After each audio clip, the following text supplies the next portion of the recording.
오늘 우리에게 주시는 하나님 말씀은 사사기 9장 7절에서 21절 말씀입니다. 사람들이 요담에게 그 일을 알림해 요담이 그리심 산 꼭대기로 가서 서서 그의 목소리를 높여 그들에게 외쳐 이르되 세겜 사람들아 내 말을 들으라. 그리하여야 하나님이 너희의 말을 들으시리라. 하루는 나무들이 나가서 기름을 부어 자신들 위에 왕으로 삼으려 하여 감람나무에게 이르되 너는 우리 위에 왕이 되라 하매 감람나무가 그들에게 이르되 내게 있는 나의 기름은 하나님과 사람을 영화롭게 하나니 내가 어찌 그것을 버리고 가서 나무들 위에 우쭐 대리오 한지라. 나무들이 또 무화과 나무에게 이르되 너는 와서 우리 위에 왕이 되라 하매 무화과 나무가 그들에게 이르되 나의 단 것과 나의 아름다운 열매를 내가 어찌 버리고 가서 나무들 위에 우쭐 대리오 한지라. 나무들이 또 포도나무에게 이르되 너는 와서 우리 위에 왕이 되라 하매 포도나무가 그들에게 이르되 하나님과 사람을 기쁘게 하는 내 포도주를 내가 어찌 버리고 가서 나무들 위에 우쭐 대리오 한지라. 이에 모든 나무가 가시나무에게 이르되 너는 와서 우리 위에 왕이 되라 하매 가시나무가 나무들에게 이르되 만일 너희가 참으로 내게 기름을 부어 너희 위에 왕으로 삼겠거든 와서 내 그늘에 피하라. 그리하지 아니하면 불이 가시나무에서 나와서 레바논의 백향목을 살을 것이니라 하였느니라. 이제 너희가 아비멜렉을 세워 왕으로 삼았으니 너희가 행한 것이 과연 진실하고 의로우냐? 이것이 여룻바알과 그의 집을 선대함이냐? 이것이 그의 손이 행한 대로 그에게 보답함이냐? 우리 아버지가 전에 죽음을 무릅쓰고 너희를 위해 싸워 미디안의 손에서 너희를 건져냈거늘 너희가 오늘 일어나 우리 아버지의 집을 쳐서 그의 아들 70명을 한 바위 위에서 죽이고 그의 여종의 아들 아비멜렉이 너희 형제가 된다고 그를 세워 세겜 사람들 위에 왕으로 삼았도다. 만일 너희가 오늘 여룻바알과 그의 집을 대접한 것이 진실하고 의로운 일이면 너희가 아비멜렉으로 말미암아 기뻐할 것이요 아비멜렉도 너희로 말미암아 기뻐하려니와 그렇지 아니하면 아비멜렉에게서 불이 나와서 세겜 사람들과 밀로의 집을 살을 것이요 세겜 사람들과 밀로의 집에서도 불이 나와 아비멜렉을 살을 것이니라 하고 요담이 그의 형제 아비멜렉 앞에서 도망하여 피해서 브엘로 가서 거기에 거주하니라. 아멘. 세계적으로 유명한 유대인 철학자인 에리 프롬은 그의 저서 자유로부터의 도피에서 이런 말을 합니다. 사람은 자유를 원하는 본능도 있지만 동시에 그 자유가 주는 막대한 책임과 불안정성을 두려워하기 때문에 자유로부터 도피하려는 본능도 동시에 가지고 있다라는 거죠. 그래서 사람들이 주로 나타나는 행동 양식이 있는데 그 대표적인 것이 강한 지도자를 받아들이는 것입니다. 내가 스스로 뭔가를 결정하고 또 책임지는 것이 불안하기 때문에 차라리 강한 권위에 자기를 맡겨버리는 그런 선택을 군중들이 한다는 것이죠.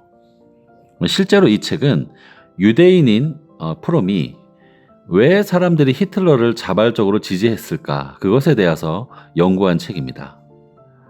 다시 말하면 군중들에게는 강한 지도자를 따르고자 하는 일종의 본성이 있습니다.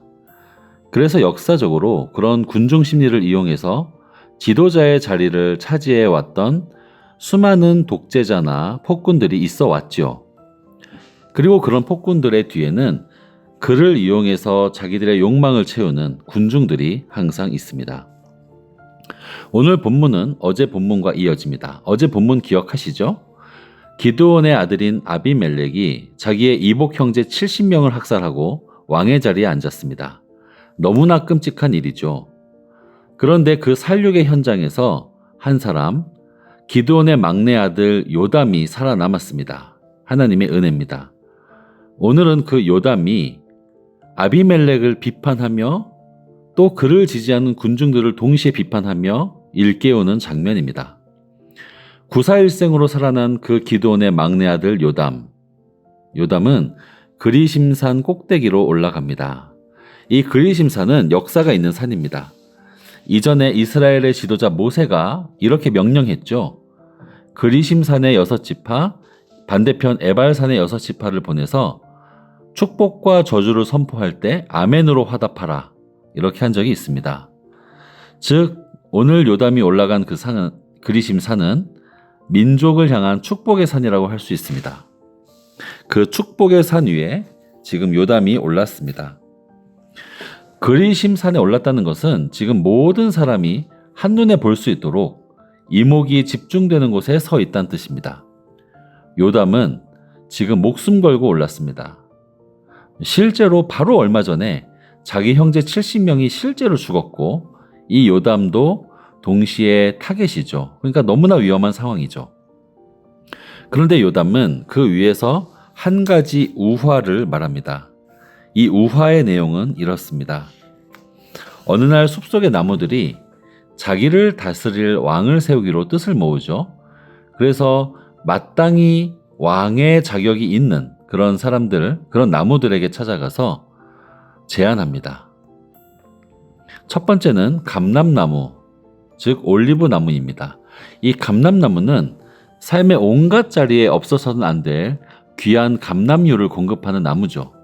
이 기름은 식용뿐만 아니라 아픈 곳을 씻어내는 약으로도 쓰이고 또 어둠을 밝히는 등잔불의 연료로도 광범위하게 쓰입니다. 정말로 다른 사람들의 삶을 풍요롭게 하고 세상을 이롭게 하는 그런 나무로서 왕으로의 자격이 충분한 나무였습니다.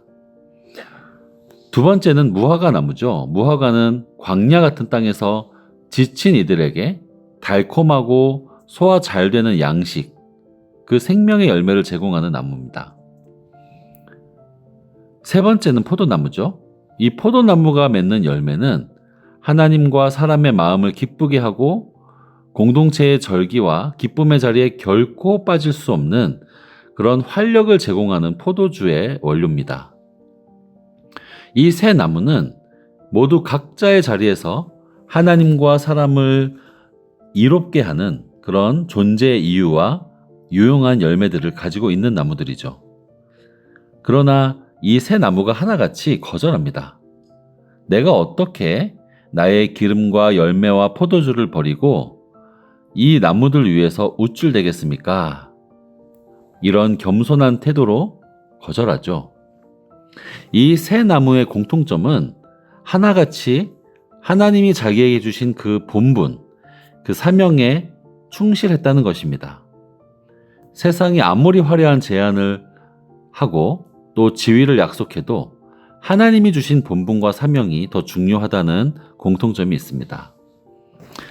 자, 그런데 문제는 네 번째 있었습니다. 이 다른 나무들이 네 번째로 찾아간 그 나무는 아무런 열매를 맺지 못하는 가시나무였습니다. 이 가시나무는 정말 자격이 없는 사람을 상징하죠. 타인을 이롭게 할 만한 기름도 없고 열매도 없고 포도주도 없습니다. 아무런 이로움이 없을 뿐 아니라 권력 자체에 목을 매는 존재로 이 가시나무를 왕으로 세운다면 재앙이 불보듯 뻔합니다. 그런데 가시나무는 그 제안을 받았고 못 이기는 척하면서 이렇게 말합니다. 나를 왕으로 삼으면 먼저 내 그늘에 피하십시오. 그런데 그렇지 않으면 불사를 것입니다. 이렇게 말을 합니다. 여러분, 내 그늘에 피하라는 것은 내가 당신들을 보호하겠다. 내 안으로 들어와라 라는 뜻이죠. 그런데 가시나무가 그늘이 있습니까? 없습니다. 나무 자체가 앙상하기 때문에 그늘이 없고, 즉 다른 나무를 보호해 줄 능력 자체가 없습니다. 리더로서의 자격이 없는 존재죠. 그러나 가시나무는 자기가 안식을 줄 수도 없으면서 자기에게 순응하지 않으면 다 불살라 버리겠다는 협박을 합니다. 지금 요담은 이 비유, 이 우화를 이스라엘 백성들에게 소리쳐 알림으로써 형제들을 죽이고 왕이 된 이 아비멜렉이 아무런 그늘도 만들어내지 못하며 결국 공동체를 불태워버릴 가시나무에 불과하다라는 사실을 목숨 걸고 폭로하고 있는 것입니다.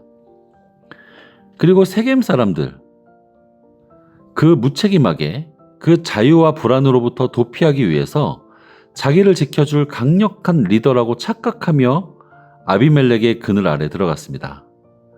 그러나 그곳은 참된 안식처가 아니라 자기들의 영혼과 삶을 잿더미로 만들 잔혹한 화염의 자리라는 것을 지금 요담이 선포하는 것이죠.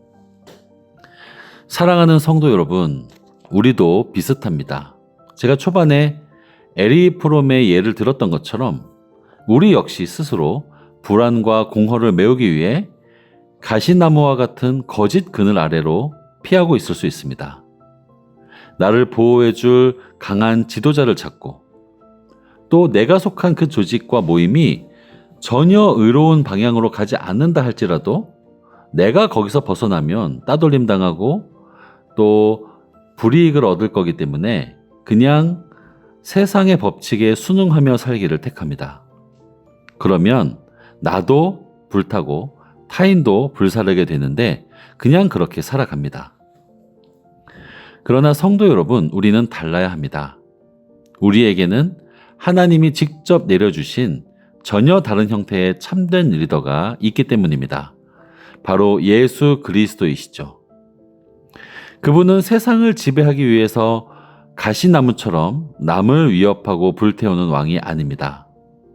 남을 발판 삼아 오르는 존재가 아니라 오히려 가장 높은 곳에서 모든 것을 포기하시고 가장 낮은 곳으로 스스로 임하신 분이십니다.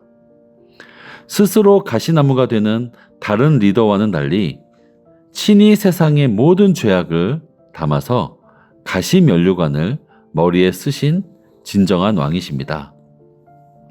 그러므로 우리는 가시나무인 아비멜렉을 따르는 군중이거나 혹은 나 자신이 아비멜렉이 되려 하는 그런 이 세상의 방식에서 벗어나서 예수 그리스도를 따르며 예수 그리스도를 닮는 사람이 되어야 합니다.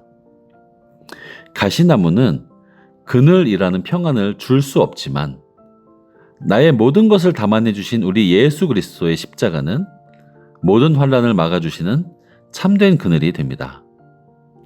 내가 먼저 그 십자가의 길에 서 있고 그리고 우리 주변에 외롭고 힘들어서 스스로 서 있을 수 없는 연약한 영혼들에게 손을 내밀어 이 십자가를 소개해 줄 수 있어야 합니다. 그렇게 할 때 우리는 내가 왕이 되려는 가시나무가 아니라 내 본분을 잘 지키며 복받는 감람나무, 무화과나무, 포도나무의 복을 누리게 될 것입니다.